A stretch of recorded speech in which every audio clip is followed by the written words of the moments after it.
Hello বন্ধুরা, আজকে তো আমার ছেলের জন্মদিন। আপনারা তো সবাই দেখেছেন, আশীর্বাদ করবে ও যেন সুস্থ থাকে, ভালো থাকে। আর আজকে যে সমস্ত রান্নাগুলো করেছি দেখে নিই, কারণ ছেলের কি মতিগতি হয়েছে, ও বলেছে আমার জন্মদিনে নিরামিষ খাবো। তো রান্নাগুলো দেখিয়ে নিই। রান্না করেছি হচ্ছে ফ্রাইড রাইস,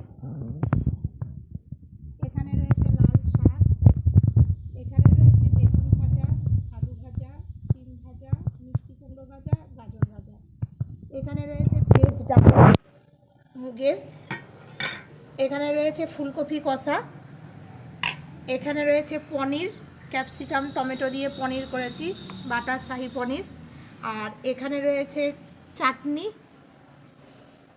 এখানে রয়েছে পায়েস, এখানে রয়েছে দই, খেজুর গুড়ের রসগোল্লা, আর প্রতিদিনের মতন সাদা ভাত তো হবেই একটু, কারণ রাইস খাওয়ার পর খাবে।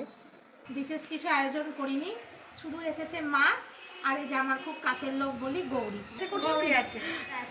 এই কজন মিলে জন্মদিনটা সেরে ফেলবো।